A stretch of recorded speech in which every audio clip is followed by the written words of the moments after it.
بەڵێ بەڕێزان ئێمە بەردەوامین لە شرۆڤەکانمان، بەردەوامین لە ڕووماڵمان لە سەر بودجەی عێراق ئەو بودجەی کە ئێستا مشت و مڕی زۆری لەسەرە و بە دیاریکراویش بودجەی هەرێمی کوردستان و مەترسیەکانی ئەوەی لە مادەی 14 داهاتوە دەمەوێت زیاتر لەسەر ئەمەیان هەڵوێستە بکەین کە هەوڵ دەدرێ عێراق مامەڵەی وەکو پارێزگا یا لەگەڵ هەرێمی کوردستان بکە. ئێمە میوانێکی ترمان هەیە لەگەڵ میوانەکەمان قسەی زیاتر بە دیاریکراویش لەسەر ئەم بابەتە دەکەین. میوانەکەمان زۆر بەڕێز دکتۆر کەمال کەرکووکی ئەندامی مەکتەبی سیاسی پارتی دیموکراتی کوردستان ڕاستەوخۆ لە شاری هەولێرەوە لەگەڵمانایە. کاک دکتۆر شەوتان باش، زۆر سپاس بۆ بەشداریکردنتان لەگەڵمان لە ئەم ڕووماڵەی کوردستان 24 سەبارەت بە بودجەی عێراق. کاک دکتۆر نامەوێت ئێمە بێمە سەر وردەکاری بودجە لەگەڵ جەنابتە، دەمەوێت لە سەر یەکێک لە بەرگەکانی مادەی 14 هەڵوێستمان هەبێت یا قسەمان هەبێت، ئەویش ئەوەیە کە دەڵێ ئەگەر هاتوو حکوومەتی هەرێمی کوردستان نەیتوانی بە شێوەیەکی عادیلانە تەعامل لەگەڵ تەواوی پارێزگاکانی هەرێمی کوردستان بکات، لەم حاڵەتەیە ئەو پارێزگایە دەگەڕێتەوە ڕاستەوخۆ عێراق بەڕاستەوخۆ وەکو پارێزگاکانی تری ناوەڕاست و خواروی عێراق تەعاملی لەگەڵ دەکات. مەترسی ئەم بڕگەیە لە چیدایە و دەبێت چۆن چارەسەر بکرێت؟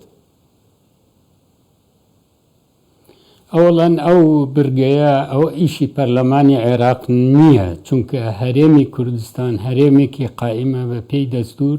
هەموو بڕیار و یاساکانی لە 92 تا ئێستا و تا پەرلەمانی کوردستان هەبێ بەردەوامە. ئەوە دەستێوەردانە لە ئیشوکاری هەرێمی کوردستان، بچووکردنەوەی سەروەری هەرێمی کوردستانە ئەیانەوێتن هەرێمی کوردستان وەک پارێزگایەک بچووک بکەنەوە قوارەکەی تەسیرێکی سلبی گەورە لە سەروەری هەرێمی کوردستان دەکاتن. ئەمە کارێکی زۆر خەتەرناکە و ئەبێ بە هیچ شێوەیەک نوێنەرانمان لە ئەنجومەنی نوێنەرانی عێراق ئەو بابەتە بە هیچ شێوەیەک قبول نەکەن. ئێمە وەکو پارتی دیموکراتی کوردستان، وەکو حکوومەتی هەرێمی کوردستان، وەکو نوێنەرانمان لە پەرلەمان بۆ ئەو بابەتانە کە پاشکەوت باسی ئەکرێتن ئێمە داوا ئەەکەین حکوومەتی عێراق 100% پاشکەوتەکە بداتەوە حکوومەتی هەرێمی کوردستان، حکوومەتی هەرێمی کوردستان خۆی بیداتەوە خەڵکەکە، چونکە ئەوانن بودجەی هەرێمی کوردستانیان چەند ساڵە بڕیوە، هەر ئەوانیش ئێستا بەرپرسیارن بەرامبەری گەڕانەوەی ئەو بودجانەی کە لە هەرێمی کوردستان بڕوێنە. یعنی ئەمە زوڵمە تەعەدایە لە هەرێمی کوردستانێکن، بەداخەوە جەماعەتیش هەن کە دەستی خیانەتیش هەیە کە محاوەلاکەن ئەو بابەتە بسەپێنە سەر هەرێمی کوردستان، بەڵام ئەوە قبول ناکرێت. زۆر باشە کاک دکتۆر، بە زۆر بەڕاشکاوانە پرسیار لەسەر ئەو بکەین لەم کاتەدا کە دەیانەوێت لە بودجەی ینی لە یاسای پرۆژە یاسای بودجەدا تەعامل یا ڕەفتار یا هەڵسوکەوت لەگەڵ هەرێمی کوردستان وەکو پارێزگا بکەن یا پارێزگا بە پارێزگا، لە هەمان کاتدا سوپای عێراق بۆ خۆت ئاگاداری بە ماوەیەکی زۆرە لە تۆپزاوا و لە ئەو شوێنانەی تر دەیەوێت دەست بەسەر زەوی وزاری جوتیاران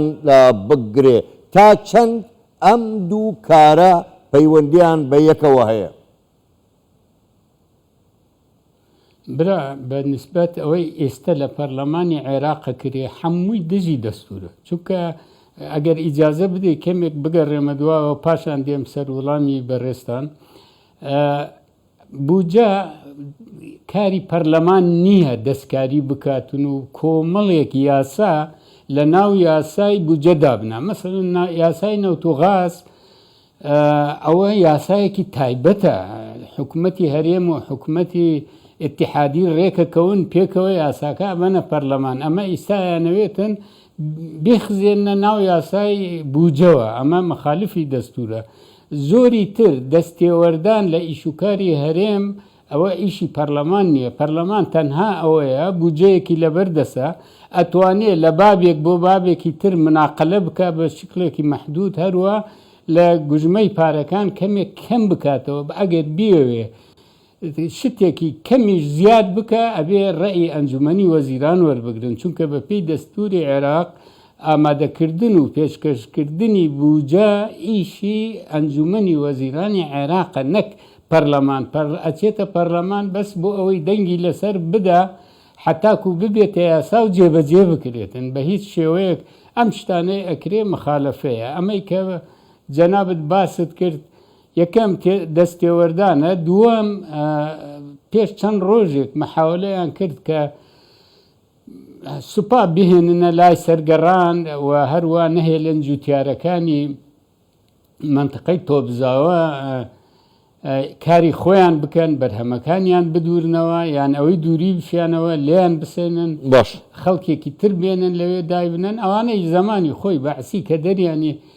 کوردی و تورکمانی لەو منتقەیە دەرکردبوو، عەرەبی هاوردەی هێنا لەوێ جێنشینی کرد بە هەمان شێوە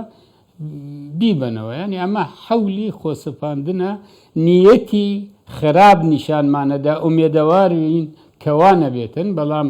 بەڕاستی شتێکی خەتەرناکە. هەرێمی کوردستان و گەلی کوردستانیش ئاگادارە و ئەبێتن بەرامبەر ئەوە هەولێکی جددی بکرێتن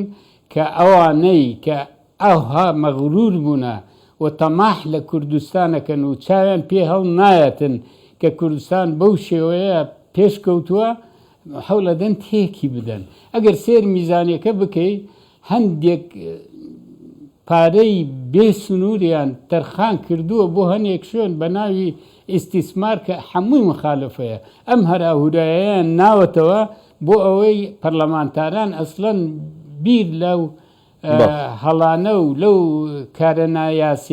یاسایانە بکەنەوە کە لە ناو بوجەدایانناوە بۆ وزارەتەکان و حتا بۆ ئەنجومەنی وەزیرانیش. زۆر باشە کاک وتە دەگەڕێمەوە سەر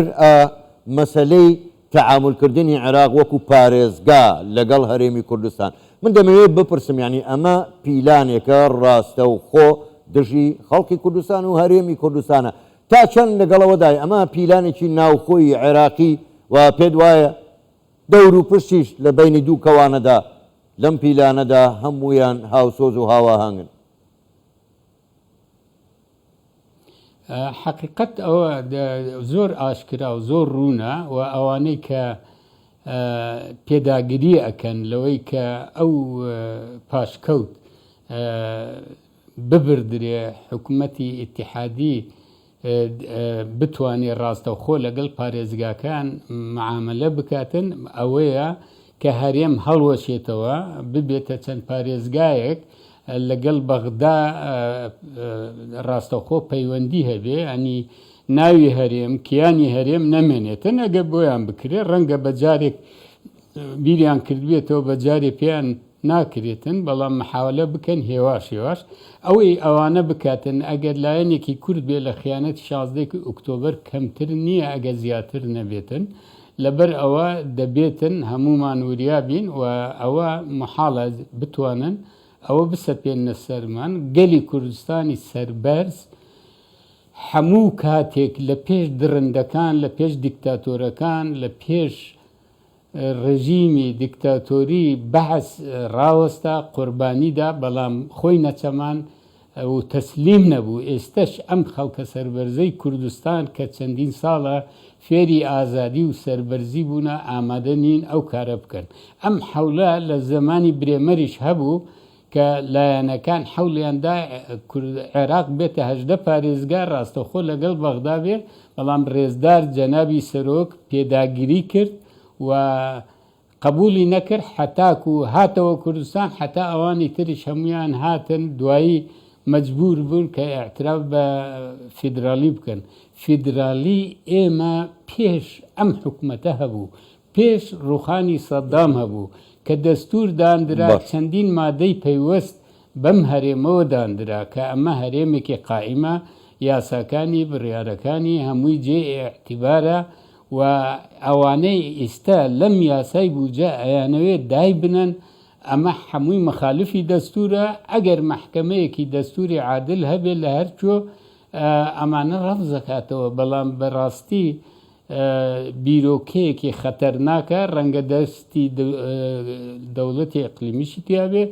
دەستی خیانەتکارانی ناو خۆمانی خیانەتکارانی 16 ئۆکتۆبەرشی تێوێت. زۆر باشە کاک دکتۆر ئەگەر بە ڕاشکاویش وەڵام دەیتەوە من سوپاست دەکەم بۆ خۆ دەزانی پێشەوەی یاسای بودجە پرۆژە یاساکە لەلایەن حکوومەتی فیدراالیەوە ئامادە بکرێت ڕێکەوتن لە نێوان حکوومەتی هەرێمی کوردستان لەگەڵ حکوومەتی فیدراالی کراوە لەگەڵ ئیدارەی دەوڵەت هاوپەیمانی ئیدارەی دەوڵەت کراوە بەرنامەکەی سوودانی چۆتە پەرلەمان و دەنجی لەسەر دراوە بەڵام پرسیار ئەمەیە بۆچی ئێستا لە ماوەی 2 مانگ لەمەوە بەرەوە هیچ گێرمە و کێشەیەک نەبوو هەموو شتەکان بە ئاسایی دەڕۆشت و دەکرا پرۆژاسا بە ئاسایی دەنگی لەسەر بدرێت بۆچی بەڕای ئێوە یانێ دەسەڵاتداران ئەوانەی کە ڕێکەوتنیان لەگەڵدا کراوە بۆچی پاشگەز بوونەوە لە بەڵێنەکانی خۆیان لە ئیمزاکانی خۆیان سونە ئیمزای کردووە شیعە ئیمزای کردووە کوردیش ئیمزای کردووە هۆکاری ئەمە چییە؟ هۆکاری ئەمە زۆر دیارە چونکە دیارە وەختی ئیتفاقەکەشیان کردووە نیەتیان ساف نەبووە ئەگەر نیەتشیان ساف بوو بێتن لایەنێکی دەرەکی خۆی فەرز کرد بێتە سەریان و ڕێگەی پێیاندا بێتن وەکو ماشە بن لە دەستیان ئەم ئیشانەیان پێ بکەن چونکە ئەو ئیتفاقی کراوە ئیتفاقێکی دروست بوو لە بین دوو حکوومەتی ئیتحادی و حکوومەتی هەرێمی کوردستان زۆر بەڕێکی کرا و ئێستا حەولەدەن بە یاسای بودجە ینی پەلاکەن وەختێکیان لە بەردەستە بودجەکە بۆ 3 ساڵە کە ئەمیش مخالفە دەبوو بۆ ساڵێک بێتن چونکە تو نازانی ساڵی داهاتوو قیمەتی نەوت زیادەکە کەمەکاتن چۆنە بێ خەرجەکەی ئیمساڵ چەنە بێتن بۆ 3 ساڵیان داناوە ئەوانەی بۆ سەر کوردستانی شەیانەوێ بیسەپێنن بۆ هەیە بۆ 7 ساڵیان باس کردووە زۆر مەسائلی خەتەریان داناوە دەبێت ئەمە نەچێتە سەر نابێت پەسەند بکرێت نابێت قبول بکرێتن ئەگەر بەو شێوەیە بڕوە بە زۆری نەش دەریکەن ئەوە کوردستان ئەوجا قسەی خۆی بێت. زۆر باشە کاک دکتۆر ئەگەر هەندێک لە باڵا دەستان لە بەغدا لەوانەی لە ناو پەرلەمانی چون لە دەرەوەی پەرلەمانیش قسە لەسەرەوە دەکەن دەڵێن ئەگەر ڕێکەوتن نەکرا ئێمە بە زۆری نەو کەمینە کە بۆ خۆ دەزانانی ئەوان زۆری نن لە پەرلەمان ئەم بودجەیە تێدەپەڕێنین مەترسی ئەمە لە چیدایەوە دەبێت کورد چه هەڵوێستێکی بێت کە دەڵێم کورد تەواوی خەڵکی کوردستان بەرامبەر با تێپەڕاندنی بە زۆرینە خۆی ئەوە ئەگەر تێپەڕێت بە زۆرینە معنای ئەوەیە هەموو ڕێککەوتنێک و هەموو مافێکی گەلی کوردستانی ژێر پێ ئەخەن وەکو ڕەژیمەکانی پێشتر کە ئەوان بە کیمیایی و بە ئەنفال و بە چەکی کۆکوش دژی گەلی کوردستان ڕفتاریان کرد ئیستا مەحاوەلاکەم بە ڕێگەیەکی یاسایی ئەگەر بەو معنایە دێ ئەو چەکانشیان لەدەست بواە هەمان ڕفتاریان بکردبووە بۆ گەلی کوردستان گەلێکی مرد و سەربەرز و خاوەن قوربانیەکی بێسنوورە ئەوە قبول ناکاتن یعنی ئینسان کە هاتە بەرامبەر ئەوەی شەڕی ئیرادە بێتن مردن شەهید بوون باشتر و سەربەرزترە لەوەی کە تەسلیم بیتن و ئەگەر ئەمەش بکەن مستەقبەلی عێراق خراپە بێتن و ئیستقراریش لە عێراق نائەبێتن و دەبێت ئەوانەی کە هەندێک کار بەدەستن دەسەڵات بەدەستن و ئەو بابەتانە ئەگەر ئەمە وەکو پیلانێک بێدایان نابێتن و ڕێککەوتبوون و تەوزیعی ئەدواریان کرد بێتن ئەمە زۆر خەتەرە نەک تەنها بۆ کوردستان بۆ گشت عێراق. زۆر باشە زۆر بەڕێز دکتۆر کەمال کەرکوچی ئەندامی مەکتەبی سیاسی پارتی دیموکراتی کوردستان ڕاستەوخۆ لە شاری ئەولێرەوە لەگەڵمان بووی گەلێک سوپاس بۆ بەشداریکردنتان لەگەڵمان سوپاس بوویەوە شەوتان باش.